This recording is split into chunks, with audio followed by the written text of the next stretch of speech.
Hello once again everyone and welcome to the Sanctuary. Once again we're playing Final Fantasy XIV Dawntrail and continuing on our journey into the Occult Crescent. Seeing as how a new patch has popped up today, gotta try out that new shit. Anyways, alongside me for the ride are Arya Stormborn,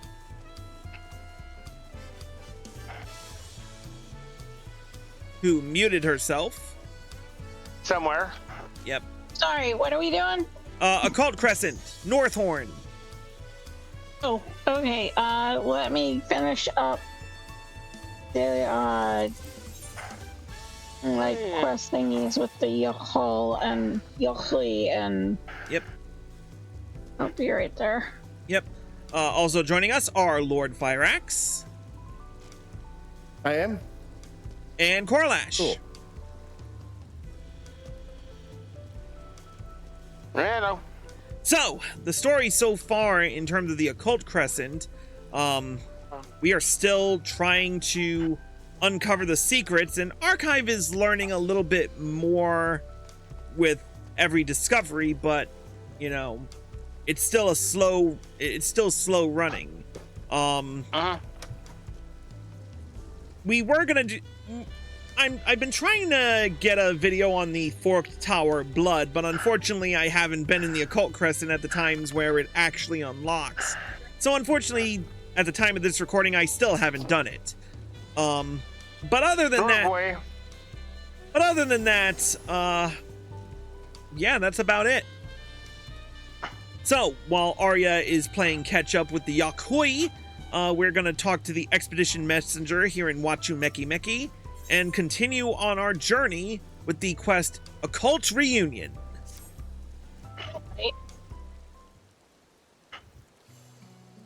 Funny you should show up now. I was just about to go over my expedition report. With all that's happened, it's turned into quite the yawn, but perhaps you'd be willing to take a listen. Sounds good to me. Right, here goes.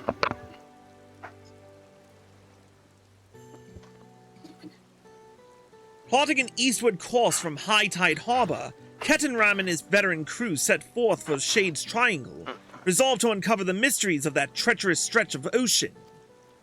After days of steady sailing, they at last laid eyes upon the Occult Crescent, but something strange was afoot.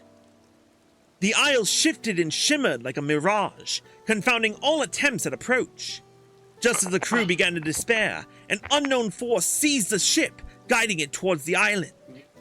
According to daring adventurer and valued expedition member Chris, this occurred moments after a strange voice rang out in his mind. Though it remains unclear, it is plausible this mystery speaker and the ship's steering force are somehow linked. Once ashore, the crew entered the Phantom Village. Here, in one of its long-abandoned structures, they made a startling discovery. A wizened but welcoming old fellow called the Archive, seemingly afflicted with the Tonberry curse. Learning of Ketenram's plans, the Archive readily offered his expertise. Yet it soon became apparent that this expertise had been sealed away. The only means of recall being to hear what the adventurer saw and learned during his excursions. The mystery deepened further when Iris, a tiny familiar likely summoned by the Isle's shadowy architect, appeared out of nowhere, prompting many questions but providing few answers. For now, she seems content to observe the expedition from a distance. As the crew explored more of these strange shores, a picture of the Isle's true purpose began to take shape. By all accounts, it appears to be a repository for knowledge and monuments from the 5th Astral Era. To keep these precious relics safe, the Occult Crescent is surrounded by a magical ward separating it from the outside world. Similar magics are also believed to prevent the expedition vessels leaving port.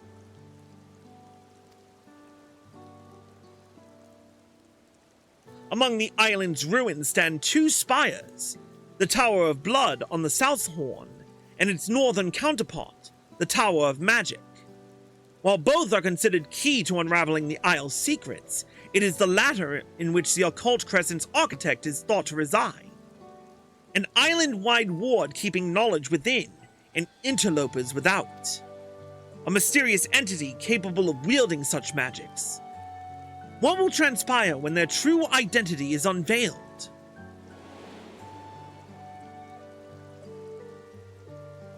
Or something along those lines. Did that sound alright to you? Sound pretty good to me. Huzzah! Thanks for listening. I'm sure there'll be plenty more to write about before the expedition ends. I can't help but worry about the crew, though. Say, why don't you go and pay them a visit? No doubt you'll be needed back on the Isle sooner rather than later. Excellent! I presume you'll be using the ethereal current like you usually do. Give old Catanram my regards when you arrive.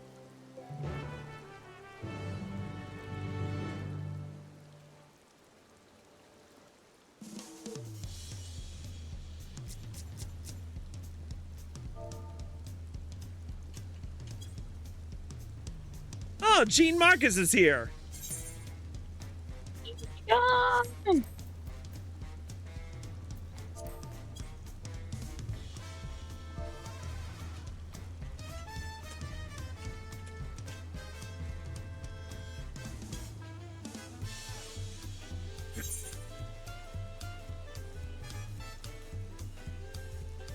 Babe, where are you? At Wachumeki Meki. In Tulialal. Oh.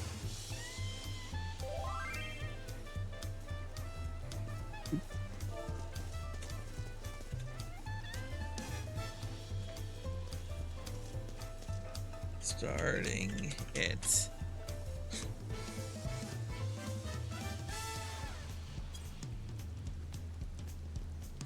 Alright, off to the Phantom Village. Whee!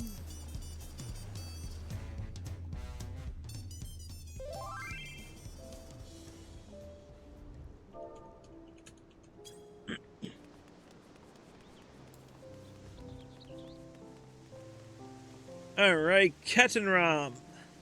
What's good? Ah, good to see you, Chris.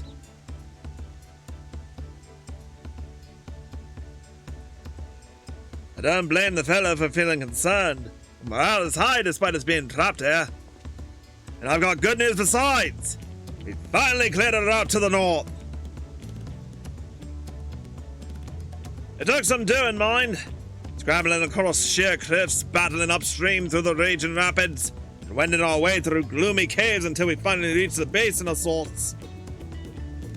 We soon set up camp among some ruins, and set to work establishing a path back here. Any road, how about we head straight to the North Horn? With you back in the fold, we can get straight to work. Good. I'll let the archive know. We'll be waiting over yonder by Jeffroy.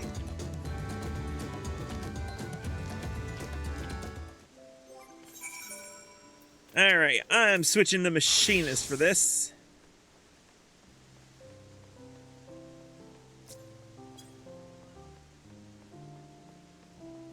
Going up.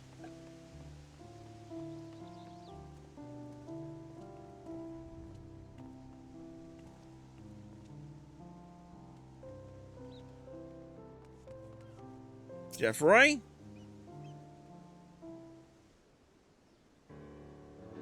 With the northern base camp up and running, we're ready to proceed on a moment's notice. That said, the usual precautions apply. We're better off sticking together en route. I've not journeyed to the North Horn since emerging from the sarcophagus. I wonder what curiosities await. I shall join you.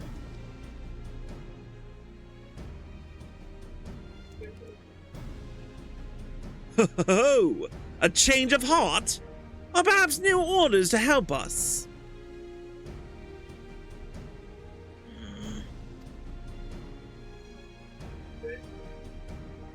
I will simply be observing your companion. Why can't I look like Iris? Because you're not like 1 foot tall with fairy wings. That's debatable. You are- Standing next to the two of you, I feel like it. Well, I suppose she has been keeping an eye on us since this whole while. Don't see any harm in her tagging along.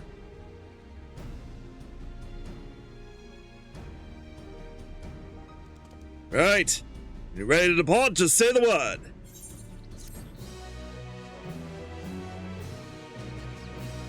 Let's go. Tell me, nurture for dudes. New Phantom jobs will be available on the Occult Crescent Northhorn. All right, everyone ready? Smoke 'em if you got 'em. Let's do this. And away we go. That was good timing on my part. Ooh. Let's see, where are we? Ooh. Very good. It kind of reminds me of Alamigo a little. Oh, with a little bit of Nim. Some âme de pour.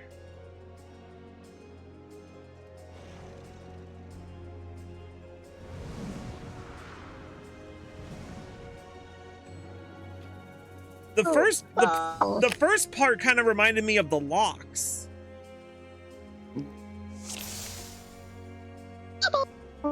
Anyway, first things first, as always. One occult etherite later.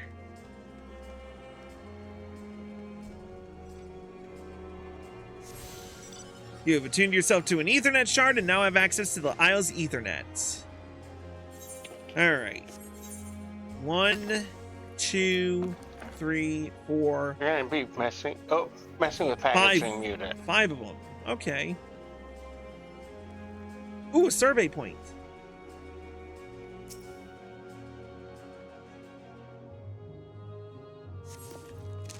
Occult Record 31. Northhorn Base Camp has been added to the Occult Record. Where is it the Antiquarian? Yep.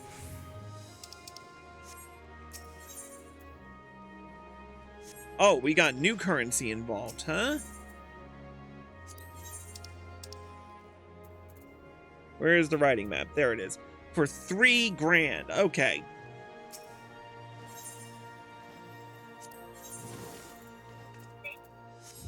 All right, let's talk to Ketan Ram. I wouldn't worry about. Talk to him and then don't worry about the story until you get the map. Yeah, well, I can't do it. I can't get out of here without the... I know it. That's why I said talk to him. Yep. Ketan Ram?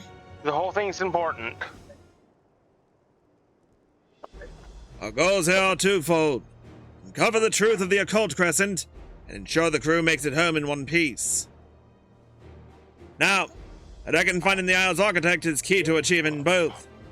Given that he's probably holed up in the Tower of Magic, finding a way should be our first order of business. According to our scouts, the fiends in this part of the island are a damn sight tougher than the beasties we've encountered so far. If you find yourself struggling, you'd best head back to the Southhorn for a spot of training. I should also mention that the surveyors have turned up some interesting new trinkets. Speak with the crew if that tickles your fancy. And don't forget to attune with the Cam's Etherite while you're here.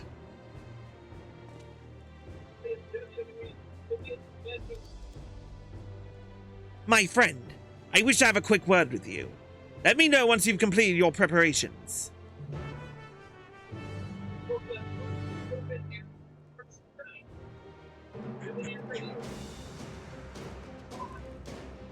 Ooh, that music just went freaking hard.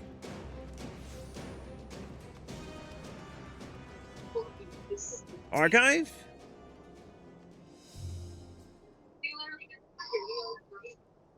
I was hoping we could discuss the soul shards. You know, those crystalline records of martial methods conceived by the 12 city-states of Eld. As you no doubt recall, I posited they would only function upon the isle itself. Was my hypothesis correct?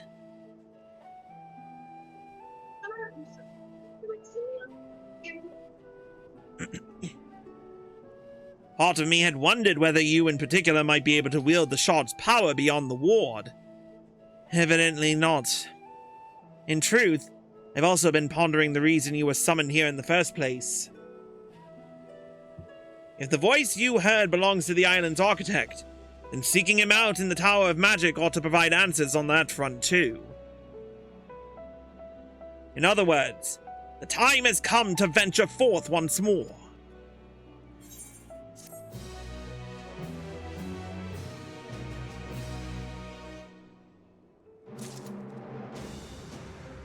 Alright, we are open.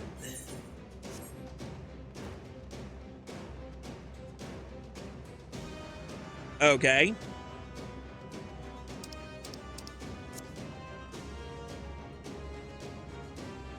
I know. I know. And we will continue to level.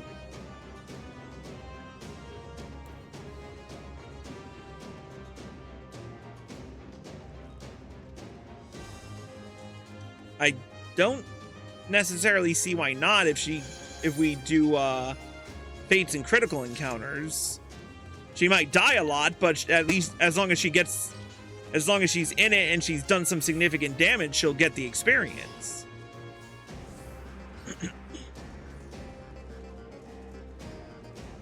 She only needs to tag it like 9 or 10 times. She's capable.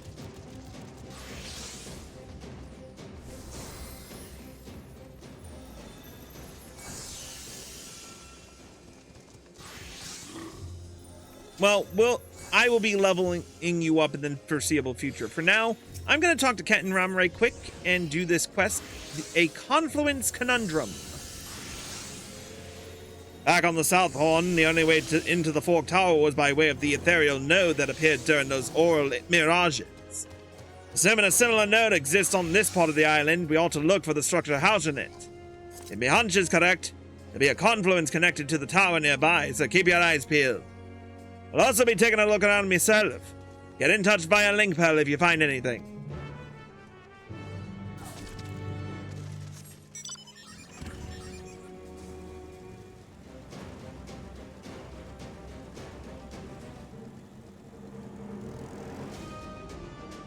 Alright, babe. Did you get the other quest or no?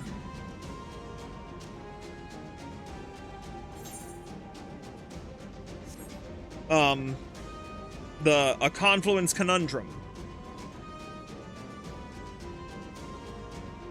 Yeah, so you have it. Get in.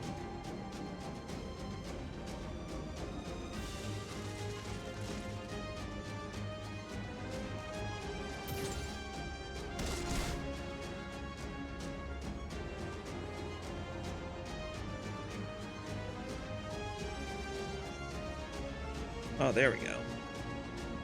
Wondering why my camera was being so wonky. Yeah, it wouldn't be the first thing to hate me.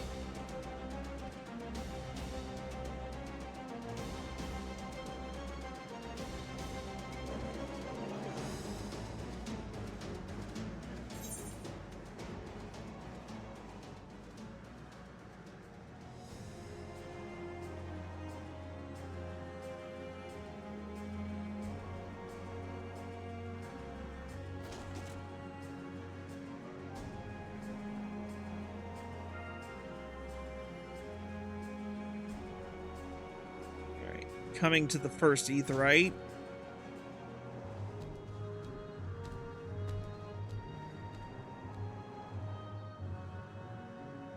We'll get that first before moving on.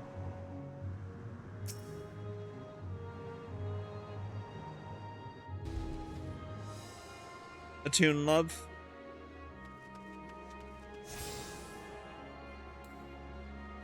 Oops, wrong mount.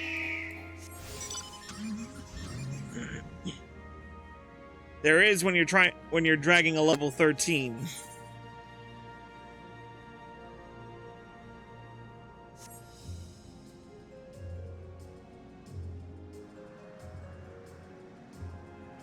Nope, honestly, for one, I'm doing the quest. For two, I'm opening up the map. So I can see where most of everything is.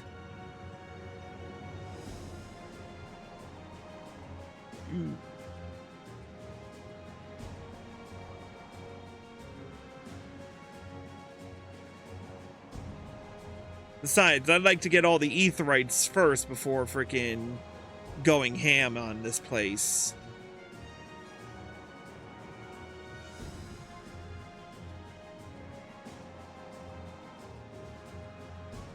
Though, call me crazy, but this place seems to the enemies here seem to be very sparsely populated now.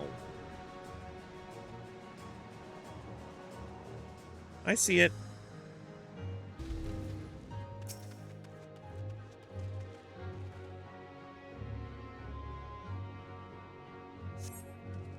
While this does appear to be a confluence, the flow of ether is barely perceptible. Regardless of whether this location is actually linked to the Tower of Magic or not, Kettenram will wish to hear your findings.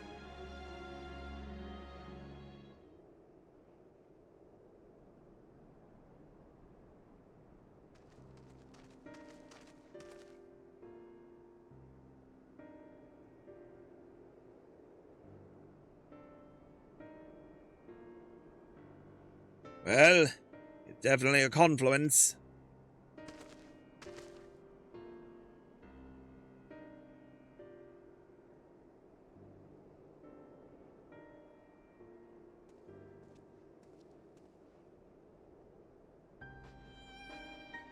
And this structure is almost identical to the one on the South Horn. I think it's safe to say this is where the ethereal node ought to be. But something's not quite right.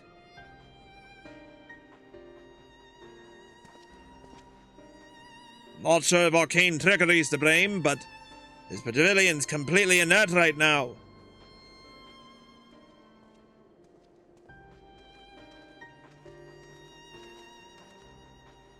No point in us pondering out here, no.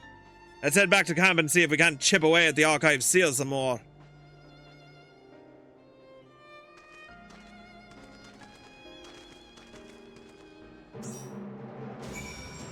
Alright, let's hit return on this.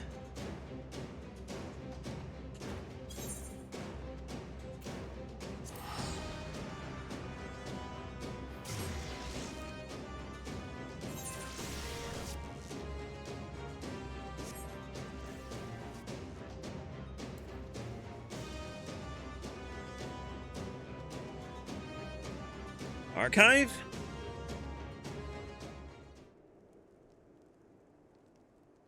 Kettenram tells me you found a confluence by the pavilion. Pray, share more details.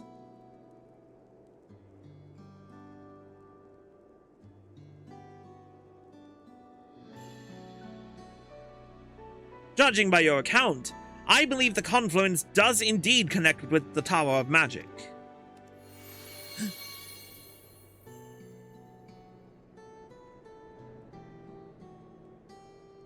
Ah, and there goes the familiar sensation of the seal eroding. Any ideas as to why we can't use the ethereal node? Several, but let me first touch upon the Fork Towers themselves. Over 1,500 years ago, the island's architect foresaw a calamitous disaster, and thus sought to preserve a facet of all civilization here on the Occult Crescent. But to do so would mean storing the very knowledge that imperiled the world in a single location. Measures to prevent its misuse would be essential. Hence the ward and all the storms in the Shade's Triangle. Precisely. and it is the forked towers that form the backbone of this approach. The Tower of Blood to project those deadly storms, and the Tower of Magic to maintain that impenetrable ward. Both undertakings require highly advanced techniques and near constant monitoring, which is why the towers are manned. As I have said before, I believe it is the architect himself who now resides in the Tower of Magic. So the towers are both conduits for all that magic, and humble abodes for the overseers. Seems like a lot of bother just to keep one tiny island hidden from prying eyes. A tiny island packed with potentially world-ending knowledge.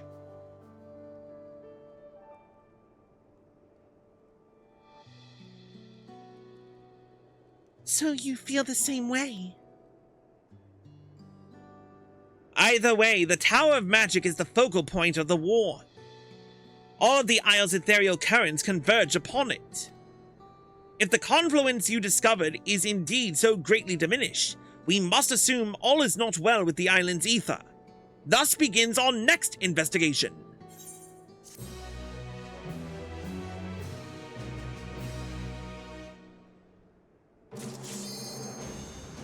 Captain Rum?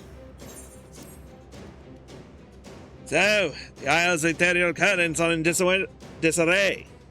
Come to think of it, the landscape here is completely different to what we saw down south.